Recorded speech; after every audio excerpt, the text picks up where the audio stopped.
Hello guys, तो आज हम लोग इन्वर्स लैप्लास ट्रांसफॉर्म का एक और क्वेश्चन पढ़ते हैं।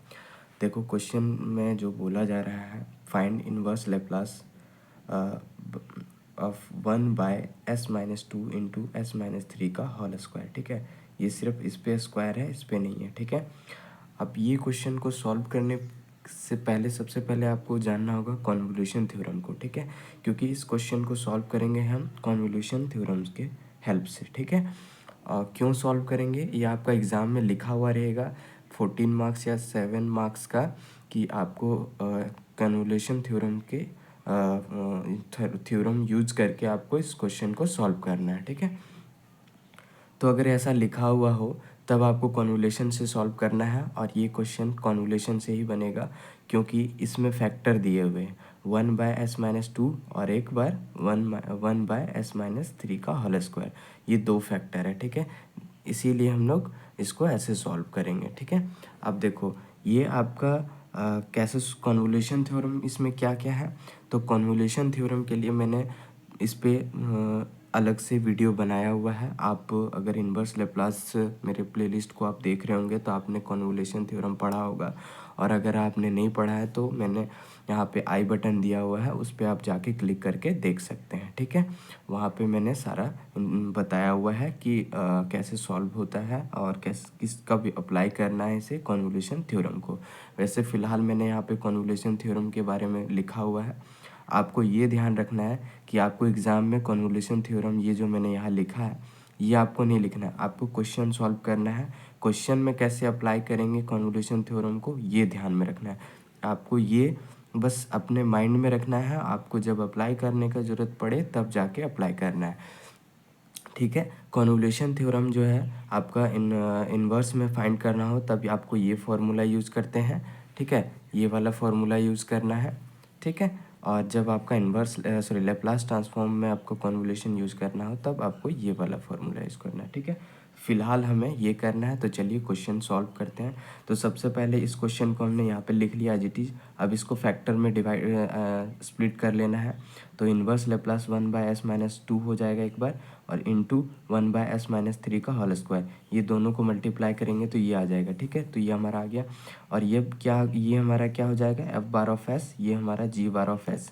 ये कैसे हम लोग लिख लिए ये हम बता रहे हैं। ठीक है, तो inverse Laplace f⁻(s) into g⁻(s) मान लेना, इसको f⁻(s) मान लेना, इसको g⁻(s) मान लेना है। ठीक है, ये कहाँ से मान लिया हमने, देखो यहाँ पे जब f⁻(s) और g⁻(s) जब रहता है तो ये दोनों को क्या किया, मल्टीप्लाई करके एक साथ लिख दिए, और इनका इन्वर्स लैप्लास को एक साथ यहाँ पे लिख लिए। ठीक है, और कुछ नहीं किया हमने। ठीक है, ये हो गया। अभी चलिए f⁻(s) को हम लोग लिख लेते हैं। वेर f⁻(s) जो है हमारा 1/s-2 है, यहाँ से लिख लिए। अब g⁻(s) हमारा क्या है, 1/s-3 का होल स्क्वायर, ये हमने लिख लिया। अब सिंपल करना क्या है, दोनों साइड हमें इन्वर्स लैप्लास ले लेना है, इसमें भी और इसमें भी। तो इन्वर्स लैप्लास चलिए इधर और इधर ले लेंगे, तो inverse Laplace of f⁻(s) equal to inverse Laplace of इसका हो जाएगा 1/s-2। ठीक है, इसमें ले लेंगे इन्वर्स लैप्लास इधर, और इधर भी ले लेंगे, left hand side and right hand side दोनों साइड ले लेना है। तो inverse Laplace g⁻(s) equal to inverse Laplace 1/s-3 का होल स्क्वायर। ठीक है, ये हमने ले लिया। अब सिंपल आपको ये पता करना है कि ये किसका इन्वर्स लैप्लास होता है। ठीक है, तो इसको किसका इन्वर्स लैप्लास होता है, देखो इन्वर्स लैप्लास 1/s-a, मान लो यहाँ a होता, यानी कि जैसे कि ये आपको यहाँ लिखा हुआ दिख रहा होगा इन्वर्स लैप्लास 1/s-a। तो a हमारा क्या है, a हमारे यहाँ पे 2 है। ठीक है, इसीलिए हमने ये लिखा हुआ। तो अभी आपको सेम फॉर्मेट दिख रहा है, बस यहाँ a है और यहाँ 2 है, तो a का वैल्यू हमें 2 पता चल गया। ठीक है, तो इसका इन्वर्स लैप्लास क्या होता है, e⁻80। ठीक है, तो यहाँ पे इसका इन्वर्स लैप्लास क्या होगा, e⁻2t। 2 क्यों हो जाएगा, क्योंकि a t का कोफिशिएंट a होता है और a हमारे यहाँ पे 2 है, इसलिए e⁻2t हो गया। ओके, ये हो गया। अभी देखो इसको हमने f(t) क्यों लिखा है, f(t) देखो यहाँ से लिखा है कि इन्वर्स लैप्लास f⁻(s) रहे तो हम f(t) लिख सकते हैं। ठीक है, ये कहाँ से लिख सकते हैं, ये हमने क्या किया, मान लो इस लैप्लास को इधर लेके जाएंगे तो ये क्या बन जाएगा, इन्वर्स लैप्लास ऑफ f⁻(s) बन जाएगा, और ये क्या बचेगा, f(t) बचेगा ना। तो ये मैंने यहाँ से लिखा हुआ है। ठीक है, आपको कंफ्यूज नहीं होना है, ये आपका फॉर्मूला से ही, कॉन्वोल्यूशन थ्योरम का फॉर्मूला से ही आता है। ठीक है। तो ये हमने लिख लिया यहाँ पे F of T equal to E to power to T, ये समझ में आ गया। अगेन हमें जी ऑफ टी क्या लिखना है, तो जी ऑफ टी लिखने के लिए क्या करेंगे, देखो ये किसका इन्वर्स लेप्लास है, देखो इन्वर्स लेप्लास 1 बाय, या मान लो s माइनस थ्री को मान लो s है, ठीक है। तो inverse Laplace of 1 by sorry यहाँ पे s मान लो s टू द पावर क्या है 2, ठीक है। तो आपको ये याद रखना है कि ये क्या आ गया n, इस फॉर्मेट में आ गया इन्वर्स लेप्लास 1/s का पावर, मान लो ये पूरा s है और उसका पावर क्या है 2 है, ठीक है। ये इस फॉर्मेट में आ रहा है, बस हमें इसको सॉल्व कर देना है इसकी जगह पे। तो देखो यहाँ पे n कितना है 2 है, तो n 2 यहाँ पे 2 रखो, 2 माइनस 1, ठीक है, T to the power 2 minus 1, ठीक है। तो क्या आ जाएगा, 2 माइनस 1 करेंगे तो t आएगा, और नीचे क्या आ जाएगा, यहाँ 1 आ जाएगा, तो सिंपली क्या बचेगा t। तो हमने क्या किया, यहाँ पे लिखा हुआ t, ये आपका जो ये काटा हुआ है ये आपको लिखने की ज़रूरत नहीं है, ये आपको सिर्फ t लिखना है, ठीक है। मैं यहाँ पे फ्रेज से लिख देता हूँ, t E to the power 3t, ये लिखा हुआ था, ठीक है। ये लिख दिया, टी आ गया। अब देखो यहाँ पे ई टू द पावर 3t क्यों किया है, क्यों किया, क्योंकि 1/s-3 का होल स्क्वायर जो था उसका हमने इन्वर्स लेप्लास लिया, ठीक है। लेकिन हमने s-3 का तो नहीं लिया इन्वर्स लेप्लास, तो s-3 का इन्वर्स लेप्लास क्या हो जाता है 1/s-a, इसी फॉर्मेट में है, यानी कि a हमारा क्या है यहाँ पे 3 है, तो क्या हो जाता है ई टू द पावर 80 आता है। तो यहाँ पे ने इनटू में लिख दिया ई टू द पावर 3t। 3 क्यों लिखा है, क्योंकि t का कोफिशिएंट हमारा a होता है और a हमारा यहाँ पे 3 है। ओके, ये समझ में आ गया। अभी देखो, अब हमें थोड़ा सा और चेंज करना है, थोड़ा ये चेंज करना है कि t का ये जो t वेरिएबल है इसको हमने u में चेंज कर दिया है। तो अगर यहाँ t है तो यहाँ भी t था, तो यहाँ u है तो यहाँ भी u होगा। ओके, हमने कुछ नहीं चेंज किया है, ठीक है। ये क्यों चेंज किया है, क्योंकि हमें इसको कॉन्वोल्यूशन थ्योरम में से सॉल्व करना है, और उसके फॉर्मूले में स्टैंडर्ड फार्मूले में ही u का यूज होता है और t माइनस यू का, ठीक है। इस वजह से हमने t को u में चेंज कर लिया, इसको चेंज करने से कोई दिक्कत नहीं है, ठीक है। चलिए अब देखो g ऑफ t को हमने किससे रिप्लेस कर लिया, t माइनस यू से, ठीक है, जो कि हमने यहाँ पे लिखा हुआ है। इस वाले t को u से रिप्लेस किया और इस वाले t को t माइनस यू से रिप्लेस किया, ठीक है, जो हमने यहाँ पे लिखा हुआ है। तो अभी सिंपल है, जहाँ जहाँ t दिखे, जैसे यहाँ t दिख रहा है, यहाँ t दिख रहा है, तो उसकी जगह पे t माइनस यू रखना है। तो चलिए t के जगह पे t माइनस यू रखे, तो जो जहाँ जहाँ t दिखे वहाँ पे क्या करना है, t माइनस यू रख देना है into E to the power 3। अब t है, t के जगह पे 3, फिर अगेन t माइनस यू आएगा, ये u है, 4 नहीं है, ये u है, ठीक है। अभी ये हमने फाइंड कर लिया, ठीक है। अभी हमें क्या करना है, अब कॉन्वोल्यूशन थ्योरम को अप्लाई कर देंगे। नाउ कॉन्वोल्यूशन थ्योरम अगर लगा देते हैं तो हमें एज इट इज सेम ये जो लिखा हुआ है ये यहाँ लिख दिया, inverse Laplace of F bar of S into G bar of S equal to integration 0 से t ले लेना है, F of U into G of T minus U into D U कर देना है, ठीक है। अब सिंपली वैल्यू रख देना है, inverse Laplace of F bar of S into G bar of S का वैल्यू हमने क्या क्या पता है, यहाँ देखो, यहाँ से ये वाला है, ये किसके बराबर था, ये, तो ये हमने एज इट इज सेम रख दिया यहाँ पे, ठीक है, इक्वल टू इंटीग्रेशन 0 से t, ठीक है। अब देखो एफ ऑफ यू कहाँ है, एफ ऑफ यू हमारा ये है, तो e to the power 2u हो गया इंटू, अब देखो जी ऑफ टी क्या है, जी ऑफ टी हमारा ये है, तो ये हमने क्या रख दिया, T minus U into E to the power 3 bracket T minus U into D U, ठीक है। ये थोड़ा सा यहाँ पे साफ नहीं दिख रहा है, बट ये e to the power 3 into t minus u है, ठीक है, ये आप समझ गए। अभी देखो नेक्स्ट क्या करना है, अब क्वेश्चन में कुछ बचा नहीं है, बस इसको सॉल्व करना है, ठीक है। तो अगेन हमने क्या किया, इसको मल्टीप्लाई करके लिख लिया, तो हमारा क्या क्या आ गया, inverse Laplace 1/s-2 into s-3 का होल स्क्वायर, ठीक है, इक्वल टू इंटीग्रेशन 0 से t, हमने ये लिमिट ले लिया एज इट इज़, इसको हमने एज इट इज़ छोड़ दिया, ठीक है। अब हम देखो इसको एज इट इज़ लिख देंगे, t minus U into E to the power 3t।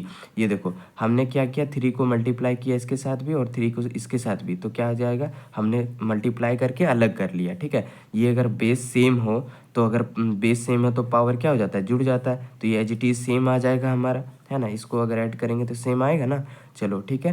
तो अब देखो e to the power 3t हो जाएगा into E to the power 3 minus u, तो e to the power minus 3u आ गया, ठीक है। अब देखो करना क्या है, देखो ये e to the power 2u और e to the power minus 3u, ठीक है, सेम है, सेम आएगा, कैसे आएगा, देखो ये दोनों अगर मतलब बेस सेम है तो पावर क्या हो जाता है, जुड़ जाता है, ठीक है। तो यहाँ पे अगर सेम है तो ये इसका पावर जुड़ेगा, क्या हो जाएगा, e to the power 2u और माइनस 3u, तो क्या हो जाएगा e to the power minus u, बचेगा ना। तो इसी को क्या किया हमने। और एक चीज़ और याद रखना है कि e⁻3t इसके साथ कहीं u है नहीं है ना, यहाँ पे du भी होगा, ठीक है, क्योंकि du के रिस्पेक्ट में इंटीग्रेट करना है, ठीक है। तो देखो यहाँ पे e⁻3t है और इसके साथ कहीं पे u नहीं दिख रहा है हमें, ठीक है, इस टर्म में। तो u नहीं दिख रहा है मतलब ये कांस्टेंट है, कांस्टेंट को हम लोग बाहर ले लिए, e⁻3t ले लिए, इंटीग्रेशन 0 से t, और देखो एज इट इज ये लिख दिया। अब देखो ये दोनों का हमने क्या किया, बेस सेम है तो पावर को ऐड करके e⁻−u लिखा हुआ है, ठीक है, इंटू du लिख दिया। अब हमें करना क्या है, देखो ये फर्स्ट पार्ट आपका फैक्टर वाला आया, एक दूसरा आपका एक्सपोनेंशियल पार्ट आया। तो इसको किस से सॉल्व करते हैं, इंटीग्रेशन बाय पार्ट्स के फॉर्मूले से सॉल्व करते हैं, ठीक है। इंटीग्रेशन बाय पार्ट फॉर्मूला क्या होता है, इंटीग्रेशन फर्स्ट टर्म जो है आपका उसको first term into second term, ठीक है, इंटू dt की जगह पे du है, इक्वल टू, अब क्या करना है, इसको इंटीग्रेट करेंगे तो फर्स्ट टर्म को एज इट इज छोड़ देना है, सेकेंड टर्म को आपको इंटीग्रेट कर देना है, ठीक है, इंटीग्रेट कर देना है, ठीक है, माइनस माइनस, अब देखो माइनस, और इंटीग्रेशन फर्स्ट टर्म को क्या करना है, आपको डिफरेंशिएट कर देना है, इंटीग्रेशन सेकंड टर्म को अगेन हमने क्या किया, इंटीग्रेट कर दिया dt, और एक आपका dt बाहर आ गया, ठीक है। अब देखो अब करना क्या है, इसमें ये जो फॉर्मूला है इस फॉर्मूले में इसको सेट कर देंगे, ठीक है। तो ये e⁻3t एज इट इज बाहर आ गया। अब देखो यहाँ पे क्या बच जाएगा हमारा, यहाँ बच जाएगा हमारा t−u। क्यों बचा, क्योंकि देखो फर्स्ट टर्म को एज इट इज छोड़ देना, सेकंड टर्म को इंटीग्रेट, सेकंड टर्म को जब इंटीग्रेट करेंगे तो e⁻−u बाय -1 क्यों आया, क्योंकि u का कोफिशिएंट क्या है, -1 है, ठीक है। तो -1 है, यहाँ पे कुछ माइनस लगा हुआ मतलब 1 ले सकते हैं ना, तो इसलिए हमने -1 को नीचे ले लिया, ठीक है, माइनस ये इंटीग्रेशन अगेन दे दिए, लिमिट दे देना 0 से t। अब देखो फर्स्ट वाले टर्म को क्या बोल रहा है, ये फर्स्ट टर्म को बोल रहा है डिफरेंशिएट करना है, तो इस टर्म को अगर डिफरेंशिएट करेंगे तो ये तो हमारा कांस्टेंट है, और कांस्टेंट का वैल्यू क्या हो जाता है 0, माइनस ये हमारा क्या है u हमारा देखो इस फॉर्मेट में आ रहा है ना, इसमें आ रहा है du/du, ठीक है। तो ये इसका वैल्यू क्या हो जाता है 1, ठीक है। तो इसको जब डिफरेंशिएट करेंगे तो 1 हो जाएगा, तो -1 इंटू अगेन इस टर्म को क्या कर रहा है, डिफरेंशिएट कर देना है, e⁻−u को डिफरेंशिएट करेंगे e⁻−u बाई -1 आएगा, इंटू du आएगा, ठीक है। ये du कहाँ से आएगा, ये बाहर वाला, ठीक है। अब ये हो गया, अभी एक बार और इंटीग्रेशन होना बाकी है, फिर उसके बाद लिमिट पुट करेंगे, ये वाला इंटीग्रेशन करते हैं, ठीक है। तो चलिए देखो ये वाला जब इंटीग्रेशन करेंगे तो ये एज इट इज रह जाएगा, यहाँ भी सेम, ये आपका सेम आ जाएगा, प्लस प्लस क्यों हुआ, देखो यहाँ पे प्लस क्यों क्यों हुआ, सो ये माइनस और माइनस क्या हो जाएगा, प्लस हो जाएगा, ठीक है। और ये 0 तो आपका ख़त्म हो गया, ये 1 क्या हो जाएगा, इसके साथ मल्टीप्लाई हो जाएगा। अब ये बचेगा इंटीग्रेशन 0 से t e⁻−u by -1 into du, सिर्फ इतना बचेगा। तो देखो क्या करना है, अगेन जब इसको डिफरेंशिएट करेंगे तो e⁻−u बाय -1 आएगा, और ऑलरेडी एक बार -1 है, ये माइनस और माइनस का काम कर लिए, यहाँ ऑलरेडी एक बार माइनस है, ठीक है।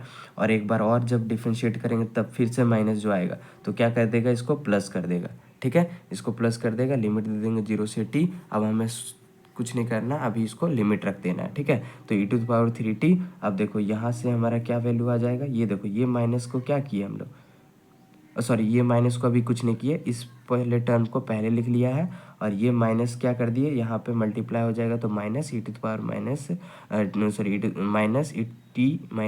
इंटू e⁻, ये आ जाएगा, ये माइनस यहाँ मतलब आपका मल्टीप्लाई में है, तो -t−u इंटू e⁻4 आ गया, लिमिट रखती है। अब लिमिट का वैल्यू जो था वो रखते चलो, वो जब रख देंगे e⁻3t इंटू जहाँ जहाँ आपको u दिख रहा है वहाँ वहाँ क्या करना है, जहाँ जहाँ आपको u दिख रहा है वहाँ वहाँ t एक बार रखो और एक बार 0 रखो, तो t रख देंगे e⁻−t माइनस t माइनस यहाँ पे अगेन u था तो u की जगह पे t आ गया, e⁻, यहाँ पे अगेन u है, u की जगह पे t आ गया, ये t है, ये t है, ठीक है, माइनस, ठीक है। आप लोअर लिमिट रख दो, e⁻−0 माइनस e⁻−0, 0 क्यों हुआ है, क्योंकि u है तो 0 आ गया, e⁻−0, ठीक है। अब e⁻0 इक्वल टू e⁻0 का वैल्यू क्या होता है 1, तो ये वैल्यू 1 हो गया, ये भी वैल्यू 1 हो गया, ठीक है। इसलिए हमने यहाँ पे देखो क्या लिखा हुआ है, e⁻3t e⁻−t as it is बच जाएगा, और देखो t क्या हो जाएगा 0, तो इसलिए -0 माइनस ये क्या हो जाएगा वैल्यू -1 हो जाएगा हमारा, ये इसका वैल्यू हमारा क्या आ जाएगा, e to the power minus t. ये वैल्यू जीरो हुआ, ये पूरे को ख़त्म कर दिया, ठीक है। यहाँ से पूरा ख़त्म हो गया, ठीक है। ये आपका यहाँ का काम ख़त्म हो गया। अब इसमें आ जाते हैं, तो देखो e to the power minus zero है, इसका वैल्यू हमारा वन है, इसलिए ये माइनस में मल्टीप्लाई होकर माइनस वन आ गया, ठीक है। ये मल्टीप्लाई होगा इसके साथ, माइनस और माइनस क्या हो जाएगा, प्लस। और देखो ये वन हो गया और यहाँ बचेगा क्या, सिर्फ टी बचेगा, ये जीरो का तो कोई काम ही नहीं है। फिर इसको हम लोग क्या किया और अच्छे से सॉल्व कर लिया, तो क्या आ गया, e to the power 3t into E to the power minus t plus t minus one, ठीक है। यही हमारा फाइनल आंसर था, इसको और कुछ नहीं कर सकते थे। और फाइनल आंसर किसका था, ये inverse Laplace of 1/s-2 into s-3 का होल स्क्वायर, जिसका हम लोग इन्वर्स लेप्लास फाइंड करना था, जो हमारा फाइनल आंसर ये हुआ, ठीक है। ये हमारा फाइनल आंसर हुआ। और प्रीवियस लेक्चर जितने भी हैं इन्वर्स लेप्लास के मैंने सारे अपलोड किए हैं, आप वहाँ पे जाके देख सकते हैं। यहाँ पे आपको आई बटन दिख रहा होगा, वहाँ पे आपको सारे प्लेलिस्ट मिल जाएगा, ठीक है, इन्वर्स लेप्लास का, आप वहाँ से देख सकते हैं, ठीक है। और सब्सक्राइब करें हमारे यूट्यूब चैनल को, आप न्यू हैं तो, और दोस्तों के पास शेयर कीजिए। Thank you.